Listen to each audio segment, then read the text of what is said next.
Look, I have to vent about this because what occurred 3 years back still fills me with rage, and frankly, perhaps I'll finally act on it. You all might believe this household is utterly crazy, but I swear every detail is accurate. Here's the background. My sibling Gerald has forever been the favored one. Always. We're discussing a man who could practically get away with homicide, and my folks Lawrence and Tamara would somehow twist it as him being misinterpreted.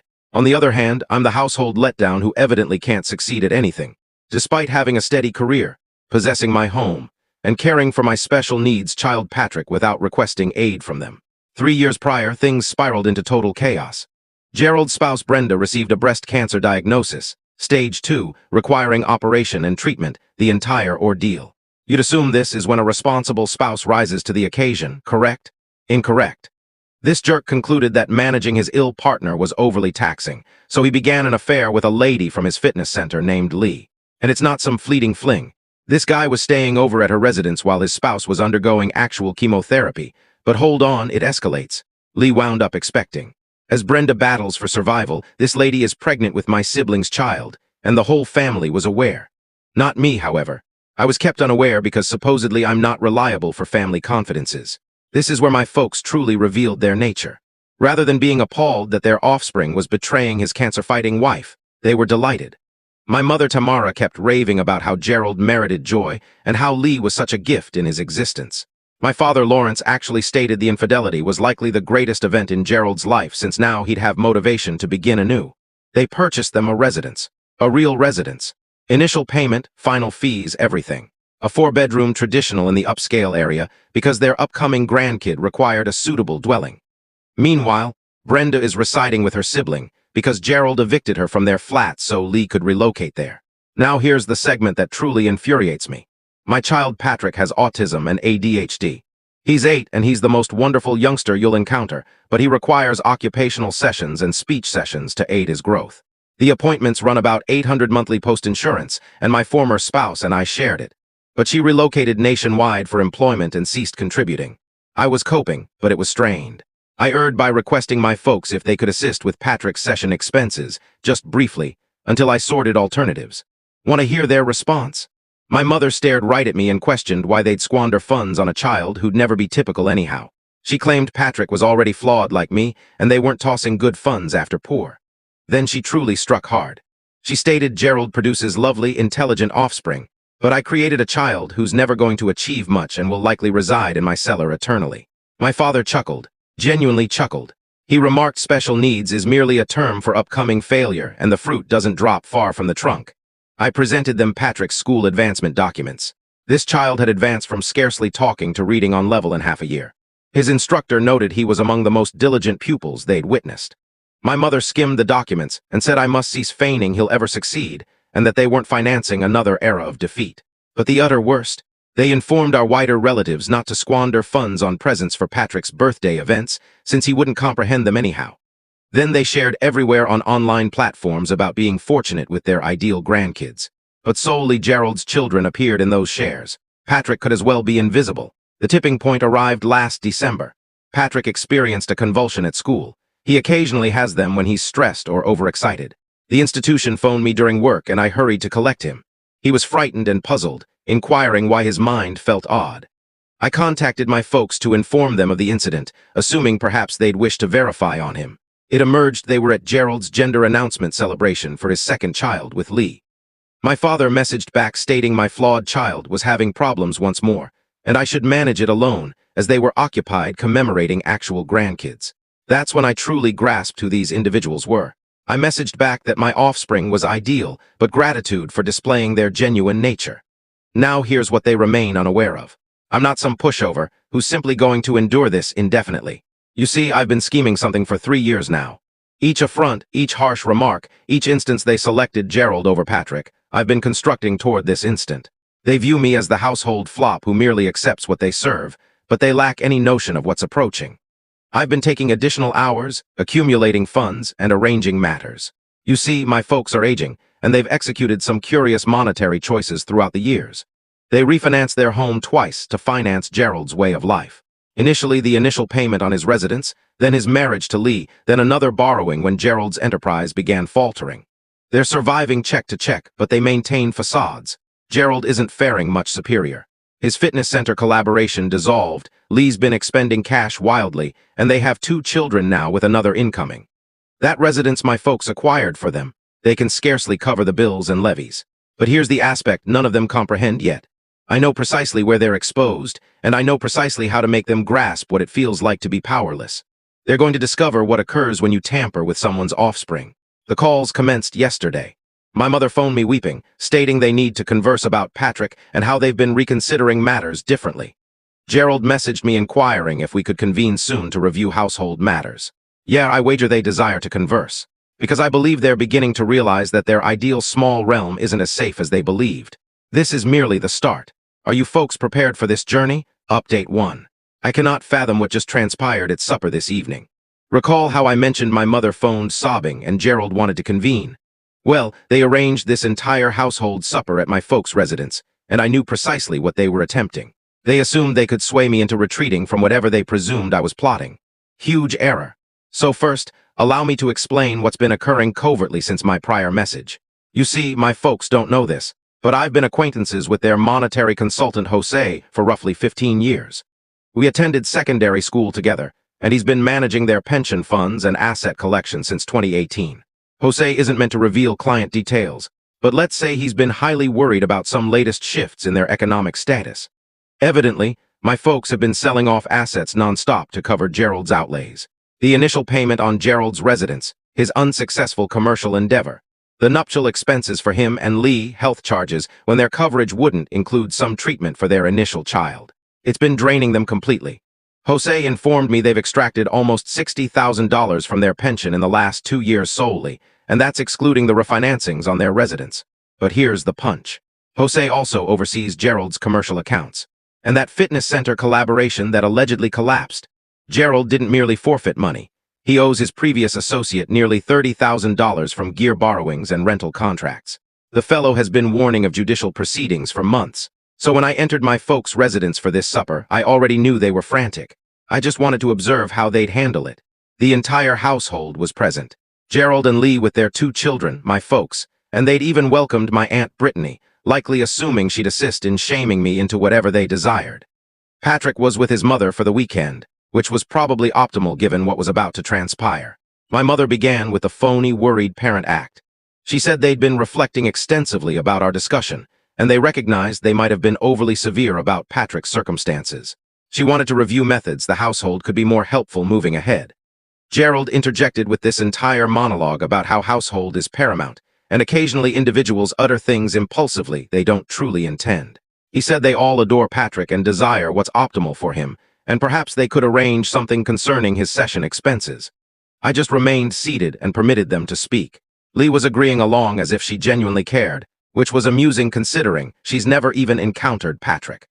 My father was performing his typical routine where he attempts to appear sagacious and fatherly while totally evading responsibility. Then my mother truly pursued it. She said she was apologetic if her statements seemed incorrect, but she was merely concerned about me devoting too much time and funds to something that might not yield results. She said Patrick is a kind boy, but they wanted me to be practical about his restrictions so I wouldn't be let down later. That's when I ultimately voiced up. I told them I valued their worry, but I was inquisitive about something. I inquired Gerald how his enterprise was progressing, and if he'd settled that issue with his previous associate yet. The expression on Gerald's face was impeccable. This fellow transitioned from assured elder sibling to alarm mode in roughly 2 seconds. He began stuttering about how commercial conflicts are intricate, and these matters require time to resolve. I pushed more. I noted that it must be tense having judicial matters looming over his head, particularly with another infant incoming. I said I hoped he had a solid attorney because from what I'd learned, his previous associate was quite resolute to recover what was due. Gerald became protective and inquired how I knew about any of that. I just grinned and said data has a method of circulating, especially in commercial networks. Then my father attempted to redirect the discussion back to household issues, but I wasn't finished. I inquired my folks how their pension planning was advancing and whether they were satisfied with their present economic status. I noted that the real estate market was becoming unstable and property levies in their district had risen considerably. My mother became agitated and said their finances were none of my concern. I concurred, but highlighted that they'd made Patrick's session costs their concern when they declined to assist and made those remarks about not squandering money on him. That's when the actual discussion commenced. Gerald charged me with being spiteful and harboring resentments over matters that occurred when feelings were elevated. He said everyone was attempting to establish harmony, but I was determined to penalize them for past errors. I chuckled and inquired him what errors he thought he'd committed. I wanted to hear him actually confess to what he'd done rather than concealing behind ambiguous terms about feelings and miscommunications. Gerald began getting furious. He said I'd always been envious of him and that I utilized Patrick's state to coerce people into pitying me. He said perhaps if I concentrated more on embracing reality instead of pursuing unattainable aspirations, Patrick would be improved. My mother attempted to quiet him, but he was momentum. He said I needed to cease behaving like they owed me something merely because existence didn't unfold as I desired. He said they'd backed me abundantly over the years, and I was being unappreciative. I inquired him to be precise about this backing they'd provided me. I inquired him to identify one occasion in the past 5 years when they'd assisted me with anything connected to Patrick, or displayed any curiosity in his advancement. The gathering went silent. My Aunt Brittany appeared uneasy and said perhaps we should all relax and recall we're household. I told her she was correct. We are household. Which is why it was so intriguing that my folks had funds to acquire Gerald and Leah residence, but not sufficient to assist with therapy for their grandson. I said it was captivating how household priorities functioned. Lee ultimately voiced up and said I was being unjust because Gerald's circumstances was distinct. She said they required assistance commencing their fresh existence together and establishing steadiness for their offspring. She asserted I was settled and economically secure while they were striving to construct something from scratch. I inquired her how much my folks had expended on their new residence. When nobody replied, I said Jose had referenced it was around $40,000 for the initial payment and final fees. I inquired if that seemed accurate. Gerald erupted. He charged me with eavesdropping on them and breaching their privacy. He said I had no authority to review their monetary setups with anyone external the household. I highlighted that they'd reviewed my economic status abundantly when they concluded I could cover Patrick's therapy independently. I said they'd also reviewed Patrick's future prospects when they informed the wider relatives not to squander money on his birthday presents. My father ultimately intervened and said this supper was intended to be about progressing, not revisiting old disputes. He said if I wanted to be part of this household, I needed to cease tallying points and begin behaving like a grown-up. I rose and expressed gratitude for the supper. I said I'd acquired everything I needed to know about their priorities and their meaning of household. I told them I hoped they'd readied for the repercussions of the decisions they'd executed. Gerald demanded to know what that signified, but I was already departing for the exit. My mother was weeping and requesting me not to depart enraged, but I just continued walking. Here's what none of them grasp yet. This evening wasn't about reconciliation or obtaining their regret. This evening was about verifying what I already knew. They're not going to alter. They don't believe they did anything improper, and they're only worried about Patrick now because they're beginning to freak out about their own circumstances. But the actual excitement is just commencing. You see, Jose isn't the sole individual I've been conversing with. Gerald's previous commercial associate has been highly intrigued by my viewpoint on Gerald's economic ability to pay what he owes. And my folks' lending firm has been posing some very direct inquiries about the earnings records they supplied for their latest refinancing. Tomorrow, I'm convening with someone who's going to assist me elevate this further. These individuals want to engage in household games while treating my child like trash. They're about to discover what happens when you misjudge the incorrect individual. Stay tuned, because Update 2 is going to be intense. Update 2. Okay folks, I assured you this update would be intense and I was not overstating. The past week has been totally mad, and my household is starting to realize they tampered with the wrong individual. But let me rewind and explain precisely how this all unfolded. So recall how I mentioned convening with someone who would assist me elevate this further. That someone was my attorney friend Marcus, who's been aiding me comprehend exactly what legal alternatives I had concerning Gerald's commercial circumstances. It turns out, when you owe someone $30,000 and have been evading payments for months, there are repercussions. Marcus connected me with Gerald's previous commercial associate, and let me tell you, this fellow was more than pleased to review Gerald's debt circumstances with someone who might have insights into his economic capacity. We had a very intriguing discussion about asset appraisal and recovery tactics, but here's where it gets excellent. I also contacted my uncle, who works in property evaluation for the county. Household ties function both directions, and he was intrigued to learn about some potential inconsistencies in property worth reporting that might require official examination. Evidently, when you employ exaggerated property values to obtain loans, That triggers some warnings that need probing. The first piece fell on Tuesday. Gerald phoned me utterly enraged, yelling about how I had no authority to meddle in his commercial affairs. Evidently, his previous associate had submitted documents to impose a claim on Gerald and Lee's oversized residence until the debt was settled.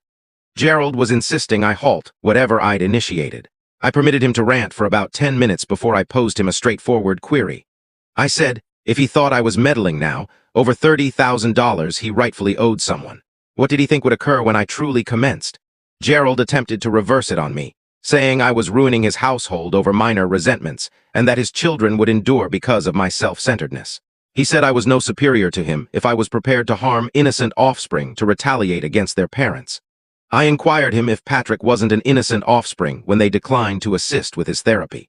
I inquired him if Patrick wasn't innocent when they informed the household not to squander money on his birthday presents. I inquired him where his worry for innocent offspring was when he evicted his cancer-stricken spouse from their flat. Gerald's manner changed entirely. He began attempting to bargain, saying we were both grown-ups and could resolve this without engaging attorneys or external parties. He proposed to converse with our folks about assisting with Patrick's therapy expenses if I would retreat from the commercial debt circumstances. I told him it was too delayed for bargaining. I said he'd had 3 years to display some fundamental human kindness toward Patrick, and instead he reinforced cruelty every single occasion. I said his proposal now just demonstrated he'd always had the ability to alter things but opted not to. That's when Gerald truly exploded. He said I was a spiteful piece of trash who couldn't cope with the fact that he'd constructed a prosperous life while I was trapped handling an impaired child. He said I'd always been envious of him, and now I was employing Patrick's issues as a pretext to dismantle everything he'd labored for. I disconnected the call, not because I was furious, but because I was finished with that discussion and had other communications to conduct. The next piece fell on Wednesday. My folks received a call from their lending firm requesting extra records for their recent refinancing. Evidently, some queries had been posed about the precision of their earnings and asset reporting, and they needed to supply evidence of their economic stability. My mother phoned me sobbing, inquiring if I knew anything about why their mortgage was being examined. She said they were terrified they might forfeit their residence if there were issues with their loan sanction. I inquired her if she recalled what she'd said about not squandering money on Patrick's therapy. I inquired her if she recalled telling me he'd never achieve much and would reside in my cellar forever. I inquired her if those seemed like the statements of someone who merited my assistance now. My mother began weeping, saying she knew she'd uttered hurtful things, but she was merely concerned about me establishing unrealistic hopes. She said she never intended to make me feel like they didn't adore Patrick, and she was apologetic if it appeared that way. I told her that apologetic wasn't sufficient. I said she demonstrated to Patrick exactly how much she prized him when she chose to purchase Gerald a residence instead of assisting with therapy. I said deeds speak louder than statements, and her deeds had been utterly clear. She implored me to assist them determine what was occurring with their mortgage. She said they couldn't bear to forfeit their residence and didn't comprehend why these queries were being posed now. I told her to inquire Gerald. I said since he was the one who'd profited from their monetary decisions, perhaps he could assist them cope with the repercussions. Thursday was when things got truly captivating. Lee phoned me, which was unforeseen since we'd never actually conversed individually before. She'd attempted this entire tactic, where she presented herself as an impartial party who just desired what was optimal for everyone. Lee said she knew there was animosity between Gerald and me, but she hoped we could discover a method to settle things that didn't harm the offspring involved. She said she comprehended I was upset about how Patrick had been treated, and she wanted to ensure he felt incorporated in household activities moving ahead. I inquired her what household activities she was alluding to, since Patrick had never been welcome to anything they'd arranged. I inquired her to identify one occasion in the past 3 years when she displayed any curiosity in Patrick's welfare or advancement. Lee became protective and said she'd been concentrated on constructing her own household, but that didn't mean she didn't care about Patrick. She said she was prepared to exert more effort if it would assist settle the current circumstances. I told her the current circumstances had nothing to do with future household activities and everything to do with past repercussions. I said she'd remained silent and observed my folks finance her way of life while declining to assist with Patrick's therapy, and now she wanted to bargain her way out of the outcomes. Lee attempted a different tactic. She said Gerald's commercial problems were impacting their capacity to provide for their offspring, and whatever message I was attempting to convey had been conveyed. She inquired what it would require for me to retreat and permit them to reconstruct their lives. I told her that was a captivating query coming from someone who'd never had to reconstruct anything. I said she'd entered a prepared existence funded by my folks' pension money, while Patrick went without the therapy he required. Lee became furious and said I was penalizing her for Gerald's past errors. She said she'd never done anything directly to harm Patrick and didn't merit to have her household demolished over something she wasn't engaged in. I chuckled and inquired her if she thought Patrick merited to be labeled flawed and defective by his own grandparents. I inquired her if she thought he merited to be omitted from household celebrations while her offspring were celebrated as ideal. By Friday, the strain was truly evident. My father phoned me, and for the first time in my mature life, he sounded truly frightened. He said they'd received notification that their property evaluation was being examined, and their lending firm was warning to demand their loan if they couldn't provide adequate records of their economic stability. My father inquired me directly if I was responsible for what was happening to them. He said if I had problems with how they'd managed things with Patrick, we should address it as grown-ups instead of engaging external parties. I told him we'd attempted addressing it as grown-ups for 3 years. I said I'd requested assistance with Patrick's therapy as a grown-up, and they'd replied by labeling him flawed and defective. I said I'd presented them his advancement documents as a grown-up, and they'd told me to cease feigning he'd achieve anything. My father attempted to rationalize their stance by saying they'd been attempting to shield me from letdown. He said they'd observed too many households invest money into special needs initiatives without witnessing genuine outcomes, and they didn't want me to experience that sorrow. I inquired him if purchasing Gerald a residence was shielding anyone from sorrow. I inquired him if financing Gerald's affair while his spouse had cancer was a wise monetary choice based on practical hopes. My father became silent for a long period. When he finally voiced, he inquired what I desired from them. He said if this was about funds for Patrick's therapy, they could arrange something now that they grasped how vital it was to me. I told him it wasn't about the funds anymore. I said it was about the concept of treating Patrick like he was important, and they'd proven they couldn't do that even when it cost them nothing. My father said they'd absorbed their lesson and would improve moving ahead. He said households should unite during tough periods, and this was precisely the type of circumstances where we needed to back each other. I inquired him where that belief was when Patrick required backing. I inquired him why household solidarity only mattered when it was their economic security in jeopardy. The discussion concluded with my father imploring me to consider what I was doing to the household. He said whatever transpired to them would impact everyone, including Patrick, because households are linked. Here's what's truly wonderful about this entire matter. They keep attempting to make me feel culpable about the repercussions of their own decisions, while totally disregarding the repercussions Patrick faced because of those same decisions. Contemplate the household impact now, but they never contemplated Patrick's impact when they omitted him from their definition of household. The finest part? This is just the commencement. Everything that's transpired so far is just preparing the foundation for what's approaching next. They think they're coping with economic strain now, but they have no notion what genuine strain resembles. Gerald messaged me this morning inquiring if we could convene personally to review a settlement. My folks are suddenly highly curious about household counseling and addressing our problems together. Lee is proposing to arrange a special birthday celebration for Patrick to demonstrate how much the household cares about him. Too minimal. Too delayed. They had 3 years to demonstrate they cared about Patrick, and instead they opted for cruelty every single occasion. Now they get to encounter what it feels like to be helpless while someone else directs their future. Final update. This is it. The concluding update you've all been anticipating, and I can honestly state it surpassed even my anticipations. 3 years of scheming. 3 years of observing them treat my child like trash while financing Gerald's ideal existence, and now they finally grasp what repercussions resemble. The ultimate showdown occurred yesterday, and it was everything I'd been constructing towards since that initial harsh remark about Patrick being flawed. It commenced when Gerald appeared at my residence without notice. This was tactical on his part. He knew I wouldn't create a commotion in front of Patrick, who was playing in the rear yard. Gerald appeared like he hadn't rested in days, which was logical considering what had been occurring to their finances. Gerald attempted to begin with the worried sibling act, saying he was concerned about how this household dispute was affecting everyone, especially the children. He said Patrick merited to mature with his cousins and wider household, and our individual problems shouldn't influence those bonds. I inquired him where that worry was when he informed our folks not to squander money on Patrick's birthday presents. I inquired him where his concern about household bonds was when he labeled Patrick impaired and defective. Gerald said those were confidential discussions that happened during tense periods, and he never intended for them to define how Patrick was treated by the household. He asserted he'd always cared about Patrick, but hadn't known how to convey it correctly. I told him that was intriguing, because I'd been recording every exchange our household had regarding Patrick for the past 3 years. Every harsh remark, every omitted invitation, every occasion they opted to finance his way of life instead of assisting with therapy expenses. I said I had logs of everything. Gerald's behavior altered completely. He inquired what I desired from him, and whether there was any method to settle this circumstances that didn't demolish both our households. He said his children were innocent, and didn't merit to endure because of errors their parents committed. I inquired him if Patrick was innocent when they labeled him a future failure who would reside in my cellar forever.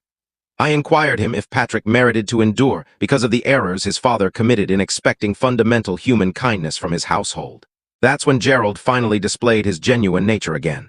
He said I was being irrational and spiteful, and that I was employing Patrick's state as a tool to manipulate everyone's feelings.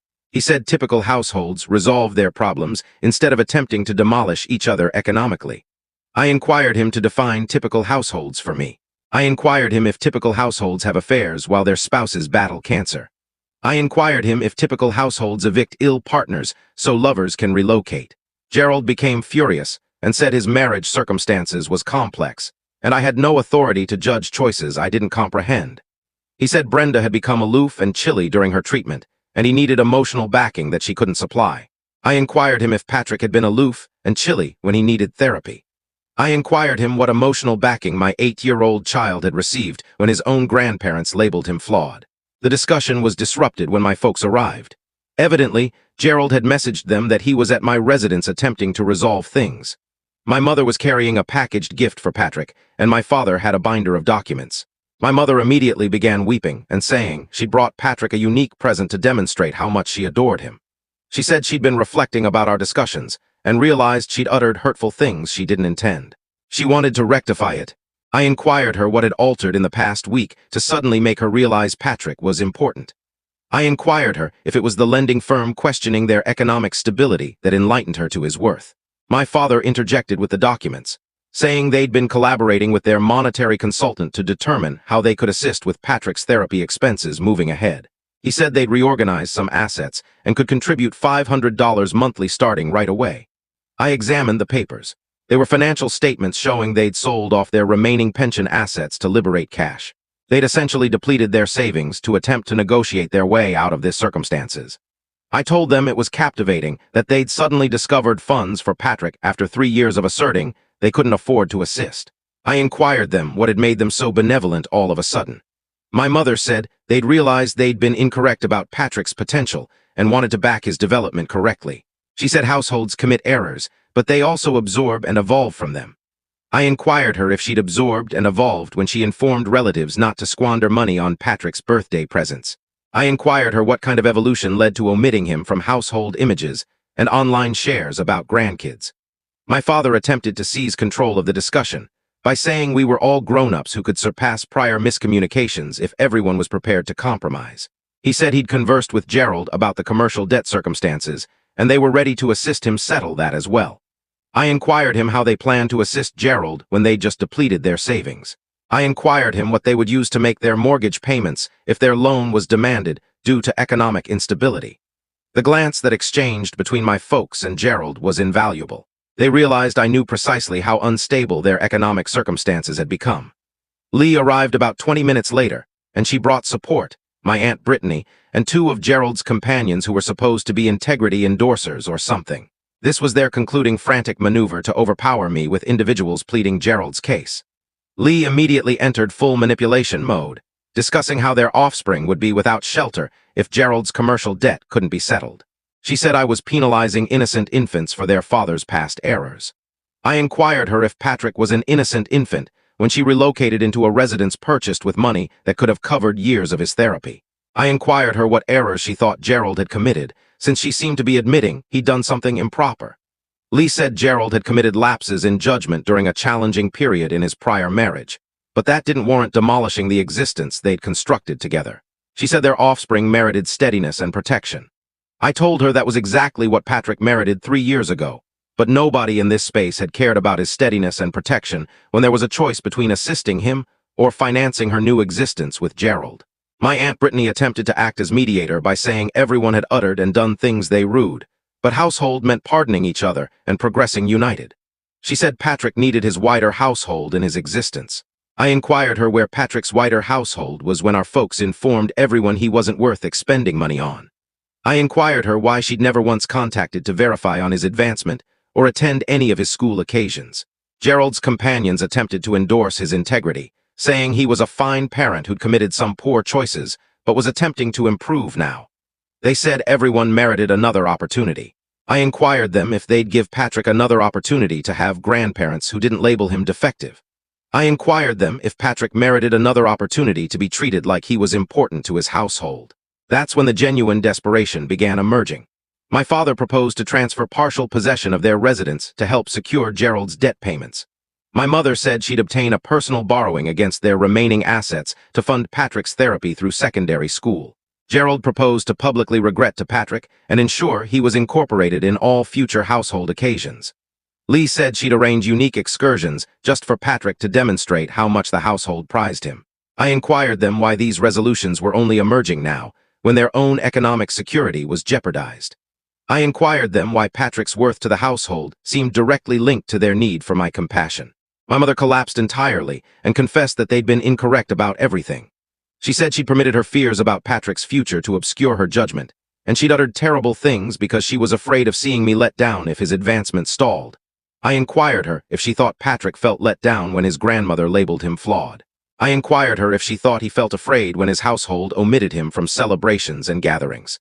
My father attempted one concluding tactic, saying that vengeance wouldn't mend the pain Patrick had endured, but constructing better bonds moving ahead could provide him the household backing he merited.